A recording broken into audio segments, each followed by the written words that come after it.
because I was in India last week, so it was interesting. We had a conference with some clients there, and it was very interesting because the number of projects I heard within 3 days, I think far surpassed the number of projects I heard my entire life. So it's incredible what is going on in that region. It's incredible how dynamic it is. However, the way we're going to do this discussion, what I had in mind was basically to have the same theme question and being addressed to all of you. So if I could start with David, just to remind us a little bit of your airport, as well as just a few challenges that you're going to have in the next year. Well, we are a regional airport, second airport in Romania. Last year we had a record of passengers, 3.2 million. We increased a lot, and we have a lot of potential in future. We expect to have more than 7 million passengers in 10 years. So a big challenge is to prepare the future, to prepare the infrastructure, and to deal this year because in Romania, Wizz they have more than 50% of the market. In Cluj, 65%. They are affected by the problem, Pratt & Whitney engine problem, and they had to cancel a lot of flights. The same Lufthansa, they canceled Cluj, Frankfurt, the same problem with the engine. So this year it will be difficult. There are not enough airplanes on the market. So it goes back to the discussion of the supply chain that we talked about before. Interesting. So, Selahattin, what are the challenges, and a few things also about your famous airport? When thinking of the challenges, I think we should focus on the subject from a broader perspective. And we have many stakeholders on the airports, airlines, and other stakeholders, and everybody are talking about similar issues like sustainability, customer experience, and regulations, and so on and so forth. But to me, I think we should focus on a more broader perspective. The thing is, I really agree with Peter from the previous session. He was saying that during the pandemic, people were saying that things will never be the same again, and people will be hesitant to fly after the COVID. But I think Istanbul Airport is a good example for the contrary. The thing, we had many records in 2023. We had a daily 1,690 ATM movements, which was the highest number of air traffic movements in Europe in the history.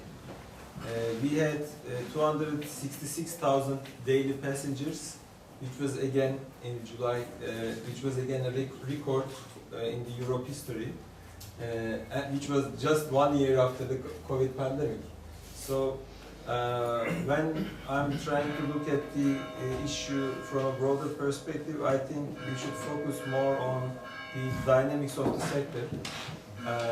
Our aviation industry is more a supply-driven industry. When you have the supply, people want to use their liberty to travel or liberty to send their cargoes all around the world. So if you have the capacity, maybe there can be fluctuations from 1 year to other, but when you have that capacity in place, you have the demand coming after it. And the main issue to me is to have this industry more connected. The airports are integrated to airlines, the airlines are integrated to ground handling companies, the cargo business is, it has strong bonds with the passenger carriers. So we have to focus more on increasing the efficiencies between the counterparties.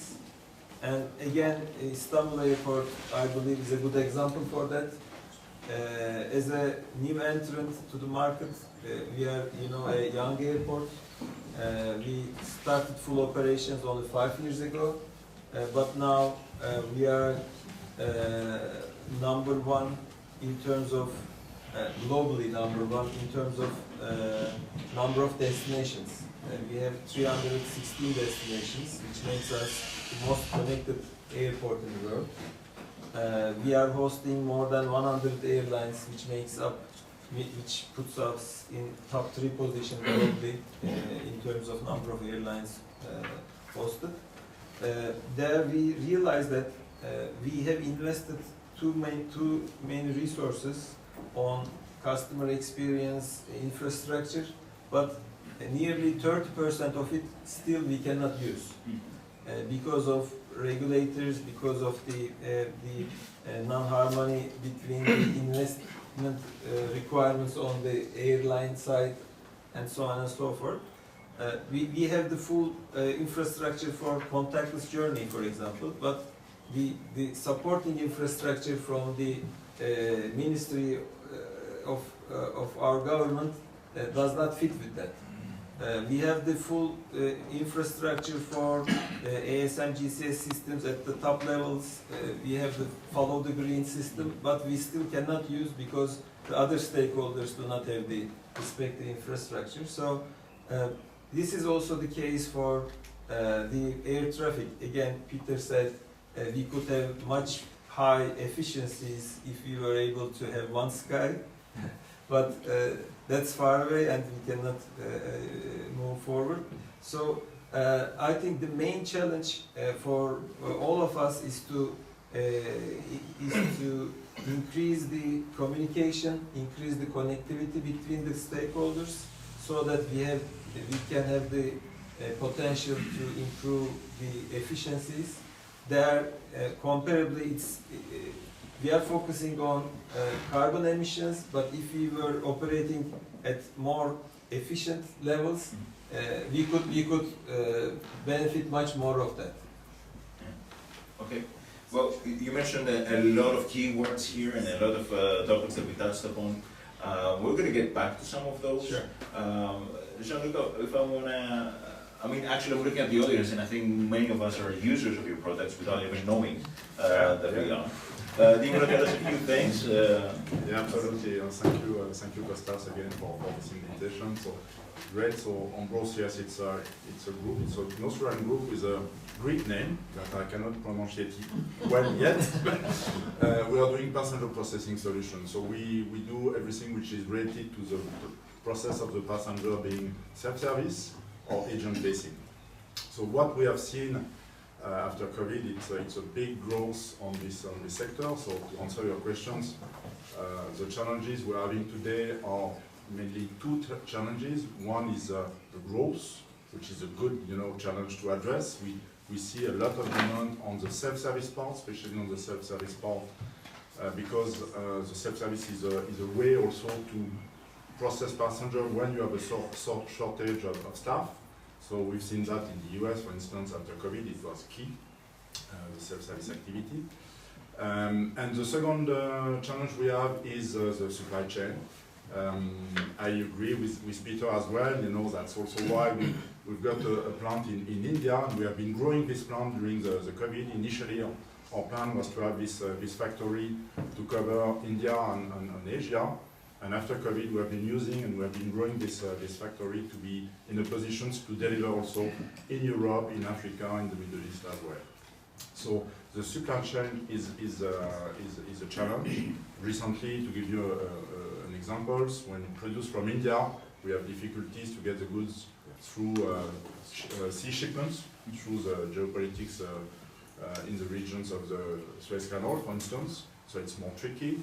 It's more difficult, but that's the main challenge we are having today. So you talk about automation and optimizing. If somebody was to ask you to give a percentage of capacity increase, would you be able to say what percent this would increase an airport's capacity when it comes to it's difficult to answer this question because it's very different from one region to the other or from one continent to the other. What is clear is that this kind of technology is really a tool for the airport and the airlines to help the staff to process their passengers better, adding some new technologies. We are talking about biometrics, we are talking about artificial intelligence. All those kind of things are now integrated into those solutions. So it's, I would say that's probably from one region to the other, it can be 20 to 80% of increase of the productivity using those tools. Okay, thank you. 20%. So David, you have a regional airport, so you have exactly the opposite airport, if you like, in the spectrum at least, from Istanbul. So if I may ask, what are going to be, you believe, the not difficulties, the challenges, or better yet, the opportunities for 2024? Is, for example, automation one of them for you? Sure. It's very important because the passengers they expect the same level of services, even from small airports, from regional airports. They give us feedback, they comment. Well, in Istanbul they have these systems in, so and also for cost efficiency. And as Peter said, probably COVID pushed new technologies and new trends to be earlier adopted also from regional airports. And the biggest opportunities that you see when it comes to your strategy as an airport? Strategy as an airport is to double in future our infrastructure. Particularly now in Romania, 31st of March, we'll enter Schengen area. We waited for a long time, not with a ground border, but with aviation, which is good, and to attract new airlines. In Romania, last year the population is around 20 million inhabitants. Last year we had 24 million passengers in Romania. A little more than the population. We consider that there is big potential for growth. We expect in the next 10 years to have double traffic in Romania. So it is to bring new airlines, new destinations. We consider it's big potential also for regional airports and for other airports in Romania. Interesting, thank you. And Selahattin, if I may ask, being again in India, they have a system called Yatra. That's actually a system with which it's a government-owned system, which allows you actually to use your biometrics and go through the airport. And at the same time, one could see and sense that Istanbul airport and some of the Indian airports are actually in a competition for the global traffic. So how do you see your airport in this? I mean, whether you see something from the Turkish government also coming along, similar solution, or other solutions are being examined? And also, how do you see yourself positioned versus the competition? Actually, while I was giving the example for contactless journey and giving the inconsistency of data for the ministry and ourselves, it was just an example. We have had great support from our government. You know, Istanbul Airport is a PPP project. We have developed it under a build, operate, transfer scheme. So, although IGA is a fully 100% public, privately owned company, after 25 years of operation, we will transfer the airport to the government. So we have very good coordination and support from the government already. But the reason why I highlighted that issue was because there are too many points which we have to align ourselves, not 50%, not 60%, but 100%. With several parties in the sector. So, as I said, we have the infrastructure for biometric solutions, and government is supporting that as well. But in order for you to fully integrate your system to the general system, that there sometimes we observe lags and also some inconsistencies. So for the Turkish citizens, we are already providing a contactless experience during their passport controls. But for other people from the other nations, we still are yet to utilize that system, although we have the infrastructure. And a similar issue arises for several other topics as well.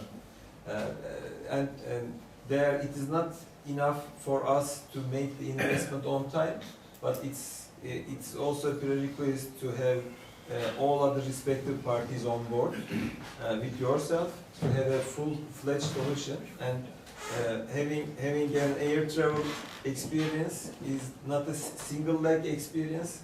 It starts from the other airport. If there is a delay in the previous airport, then you also face a problem within that respect, and also the airline has a problem. So the way we look at the issue is should be not like as competitors, but also stakeholders. We have to focus on that solution, and that was the reason I actually rose that issue. And I want to ask Jean-Luc, since we're going around it off, you see a lot of airports around the world because they're your customers. What do you believe that you see as being their next biggest challenges? And is there any regional difference that you see? Yes, of course, we see a lot of differences between various airports, depending on the size, depending on the geography, but we see also common standards or common trends to these airports. You were mentioning biometrics. For instance, Africa today is pushing to use biometrics more and more. So on this, I would say that probably we can distinguish between the use of biometrics for border control and the use of biometric for the rest of the passenger journey, which is still a challenge because you need to put all the stakeholders together and to have either a governmental database that will address that, or a way to address the information, the biometric information of the passenger outside of the border control. And there is solutions to do that. I can come back to that. So yes, there is some differences, but general trends. If you look at the border control solutions, more and more airports are deploying those automated solutions in order to, let's say, also balance the fact that the airport has automated the rest of the passenger journey. And if you don't have an automated border control using biometrics, then the passengers are stuck at the border control, and it's not really good for the passenger experience. So we see these trends. For the rest, we see regional airports investing in self-service solutions, and some of them investing in biometrics as well, which is new to me. That's the case in France, for instance. What we can say also, in terms of use of technologies, the passengers, so when you are using our solutions to check you in at the airports, you have one device, which is your smartphone, that almost every passenger is having.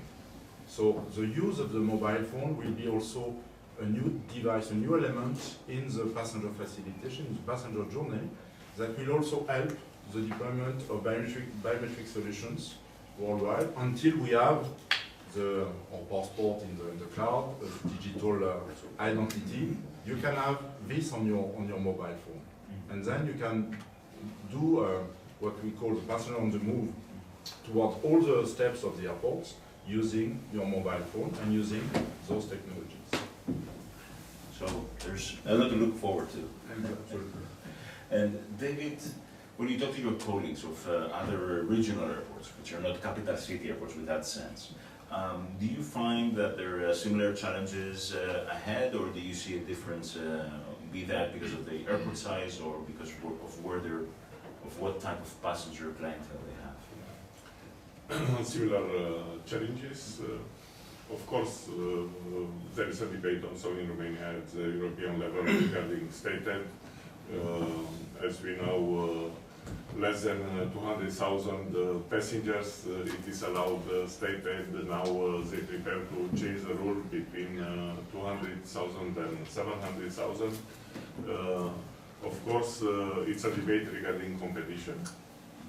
our airport, we have 5 airports in an area of 200 kilometers, so we have big competition. We like competition, but we want fair competition.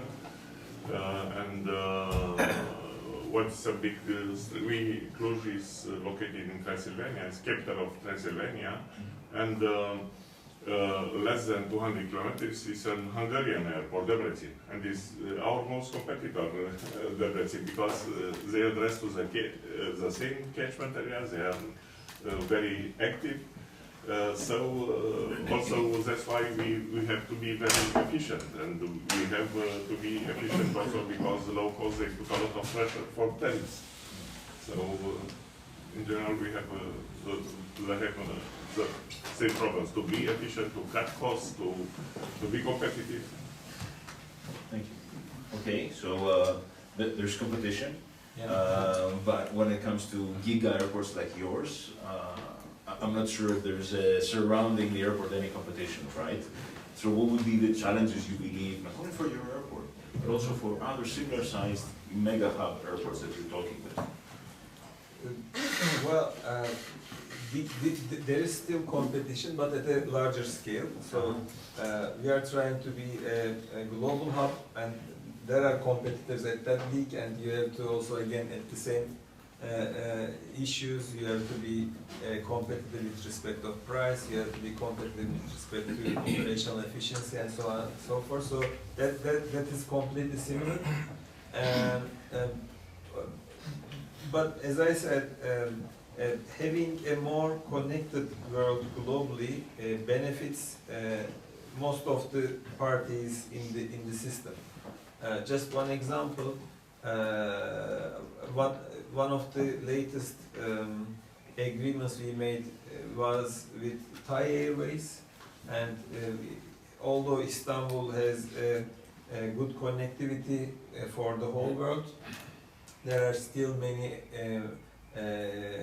places where we have to improve our connectivity, and Asia Pacific was one of those. And having a complementary airline coming from a Asia Pacific hub connects us to the part where we had less connectivity. So even though we are a competitor with Thailand Airports Authority, Changi, and we believe having more connection with those airports also benefits the total system. So the statement I made in my beginning was really, I believe, we are a supply-driven sector. So the more efficiently we operate, the more frequencies we provide, the people will follow it. So we believe more, of course there's competition, but having a more cooperative aspect would benefit the whole sector. So we have to have more data sharing, we have to have a more strengthened cooperations, and we have to have more strengthened communication. So thanks to Kostas for providing an example for that. It's good to have everybody on board here and have open discussions. So we really believe in the benefit of this.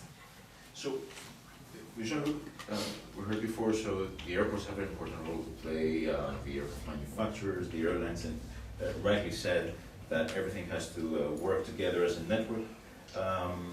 What do companies like yours, when it comes to infrastructure, have to contribute to all this discussion? Yeah, it's a very interesting question, because it's more and more important for us to have all the stakeholders working together to make sure that we deliver projects in the best way. And so we address the airlines solutions. So like in a self-service kiosk, you will have the airline application running. So the kiosk will be provided by the airport and the airlines. The airlines in general will provide their application. So we have to work with both. to make sure that this combination, this couple of airline solutions and airport solutions works together, with also more, let's say, new constraints or new, let's say, also opportunities as well, because all those solutions are also progressively running on the cloud. So the cloud trend, which has come during COVID, clearly, because it's easy to understand that during the COVID period, the IT managers or IT directors were having difficulties to manage their networks of airports, especially when we were speaking about several airports.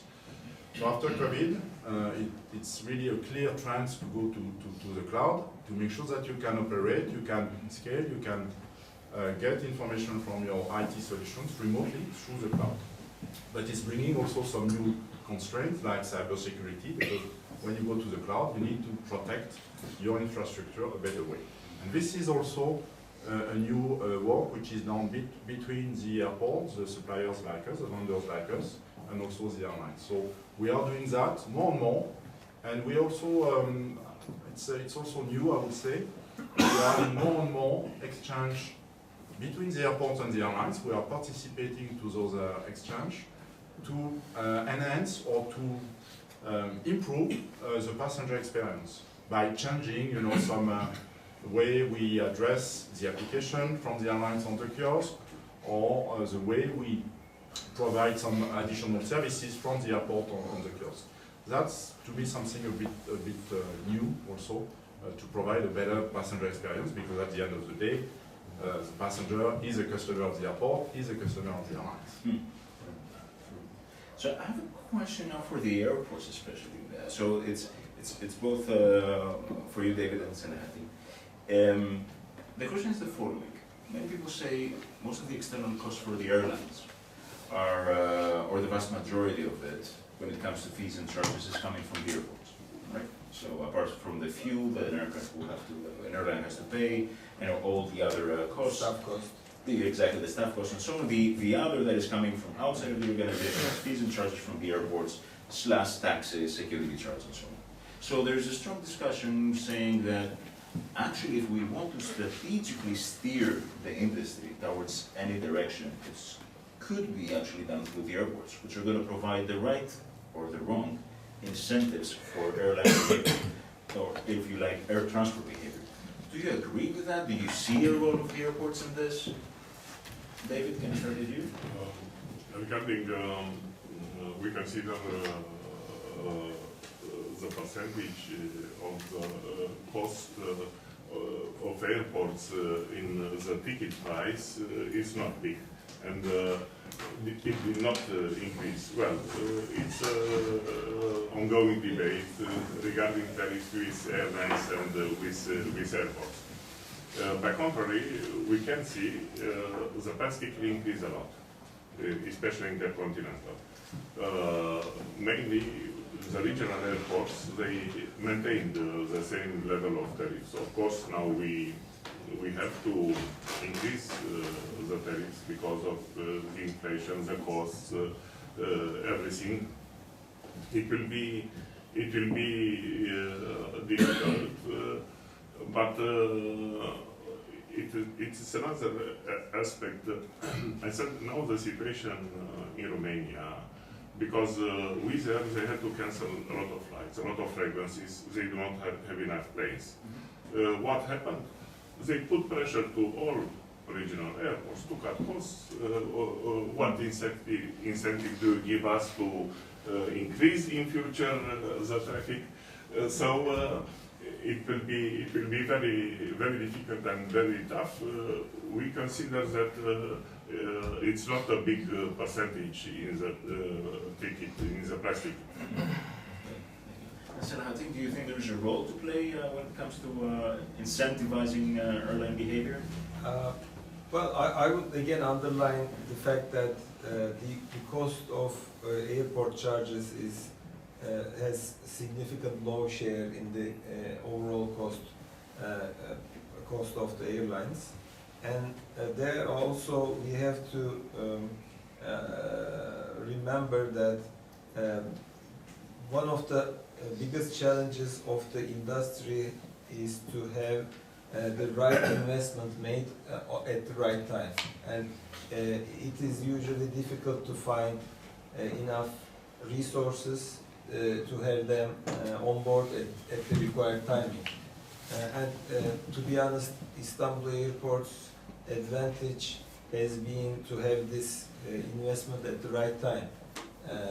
This allowed us to gain market share from the competitors who did not make the investment on the respective timing.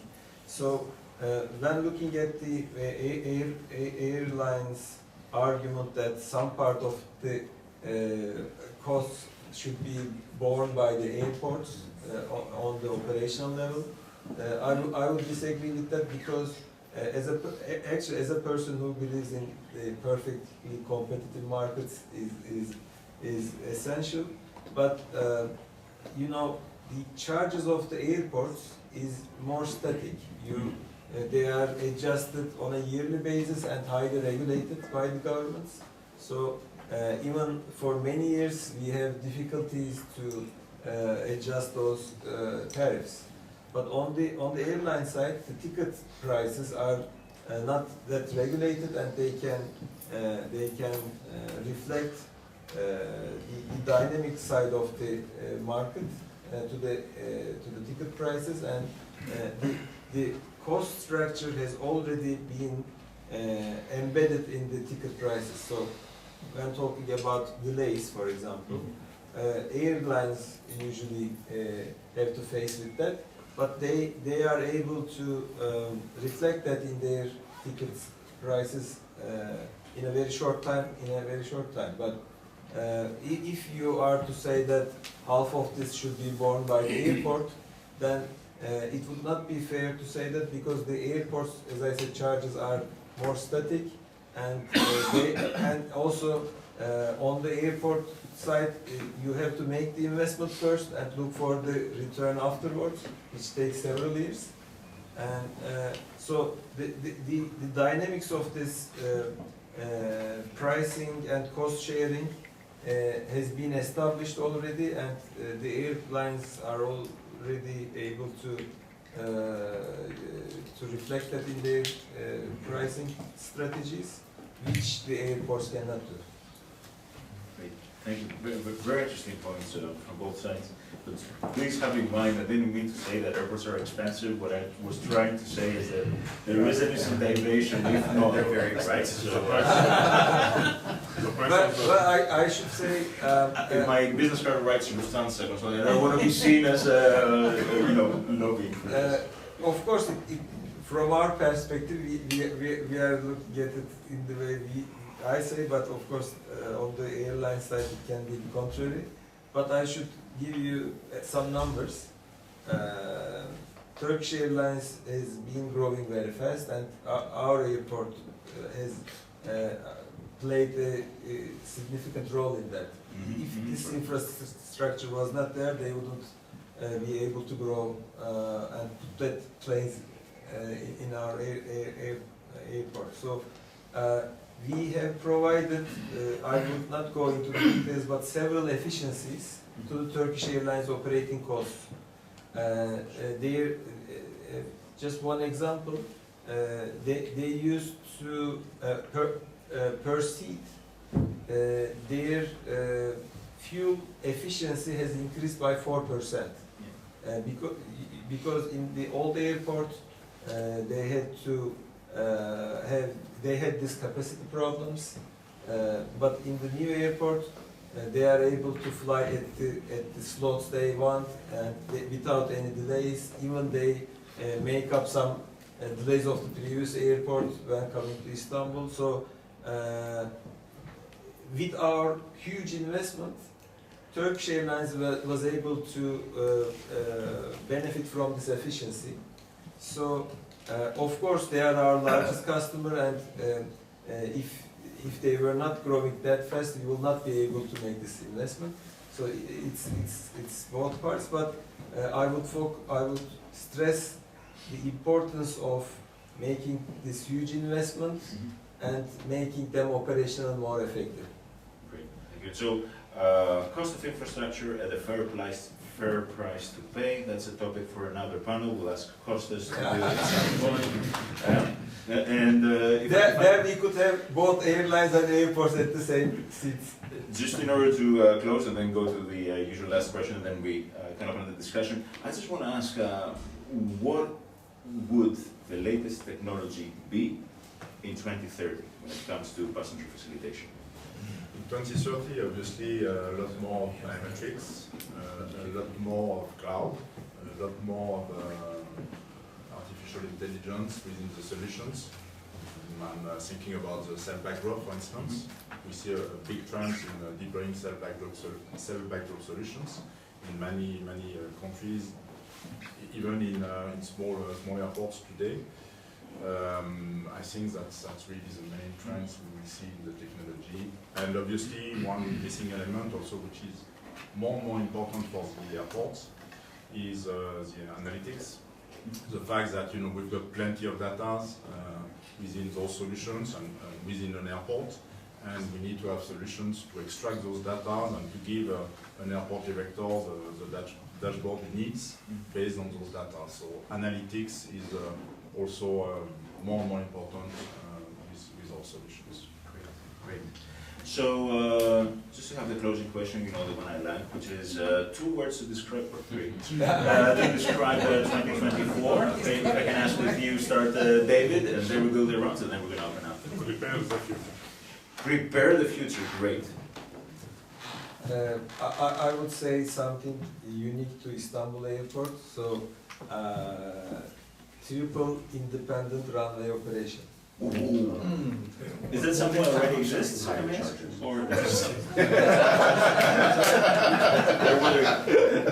that something that exists or is going to be? No. Actually, as you all know, there is no 3 independent runway operation in Europe. Okay. It would be the first in Europe. So we will be the ones who will be trying to do it. And 2024 and 2025 will be the year for us. Okay, AAA dependent runway operation sounds like a... More than 2 words, but yeah, when you combine it, you can count as 2. Yeah, exactly. It's one airport at the end of the day. So, Jean-Luc, if I can ask also for your 3 words. Innovation, growth, and faster, because we see the cycles. Some of you have seen the change between the paper ticket to the electronic ticket, which took some time. Those days it's getting faster and faster and faster. We have less time between 2 cycles, so it's good. It's fascinating, but it's also impressive. Okay, so a virtuous cycle. Great, thank you very much. If I can, we have just 5 or 6 minutes. Can I open for questions for you? Yes, I do have one question. So I appreciate your presentation. So you're, Keith Glatz, Airlines for America. Thank you guys all for joining us today. Turkish airport, Istanbul airport is an amazing infrastructure, and I think it's unique, right? Especially if you think of this in terms of a European marketplace. So unlike Turkey, the rest of continental Europe has extreme infrastructure limitations on airports, whether they be geopolitical, /environmental, or just real infrastructure limitations based on where they're located and kind of the age of the airport. So Jean-Luc, I mean, your business is really trying to increase throughput. So where do you see the supply, where do you see the bottleneck in the movement of passengers at airports in Europe today, and what could be done in the next 5 years, 2 years, 5 years to increase the throughput, since we're not going to get 3 runways at Heathrow or at Paris, and in fact, they're trying to reduce flights through noise now. So how can we make the case that we can increase movements? Yeah, all those technology will help, but obviously it will not go to the model of Istanbul, where you built a new airport with 6 runways, 9 runways.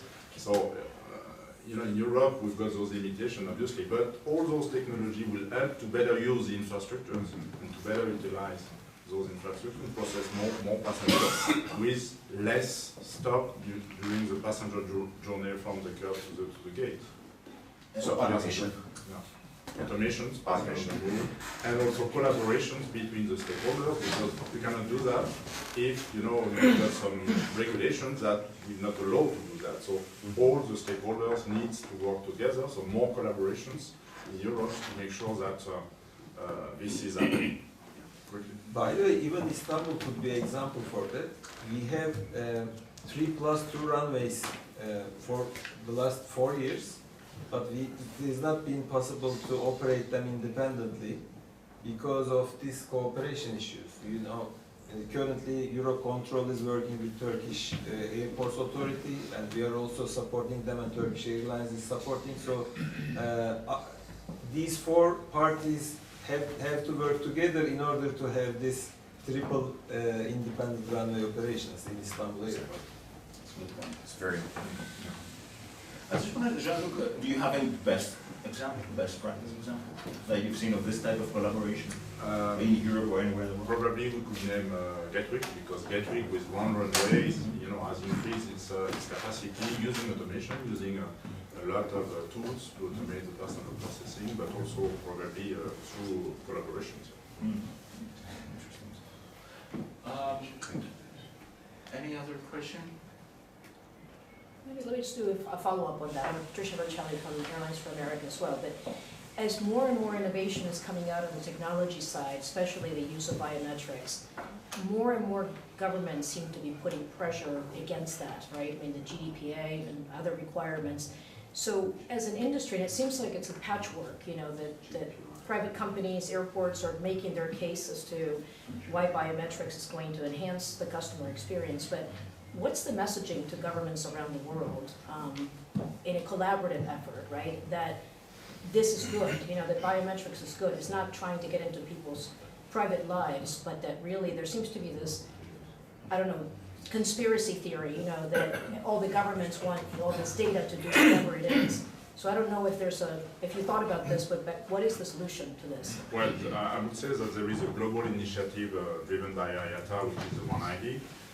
But then we are still linked to the local regulations. For instance, in France, we have a body which is called CNIL, who is putting a lot of constraints on the use of the database from the States. For instance, you cannot use it. You cannot even read the chip of the passport easily. There is a lot of limitations. So that's why I was saying that the use of the mobile, on which you can have the biometrics, which is the property of the passengers, is probably a good way to go in the near future to avoid that we spend too much time to let's say to convince all the local authorities to use the biometrics for local database on the passenger processing solutions, I guess. Border control, no problem, but that's the rest of the touch point that we can address. So it will be probably going through the use of the mobile phone. is that because the passenger can maintain the data on the phone, whereas the other entity is not allowed to hold my data because of GDPR, or is that's the primary? Exactly, it's like primary issue. for you in the US, Yeah. we did a project with Delta. Delta is using biometrics in It's wonderful. a lot of domestic flights. We have been deploying touch points using kiosk backdrops with biometrics, and it's linked to the CBP database, so there is no problem for And that. that was made in 12 hours. Yeah, absolutely. But still, it solves some part of the problem, but still not enough. As I said, the integration and cooperation is still a key. Just one example from our side, we have smart cameras in the airport. We could use them for many purposes to increase customer satisfaction, but because of this privacy requirements, we are not able to use them. So you cannot solve that issue with smartphone usage. At the end of the day, there is still a need for collaboration between the stakeholders. Maybe ACI, maybe IATA could help on that, but we have to be aligned in terms of the requirements of the sector. Thank you very much. Well, if I can again conclude it, then it means from this panel, preparing for the future, right, in a cycle of innovation, I guess, and growth. So with that in mind, please join me in thank you very much for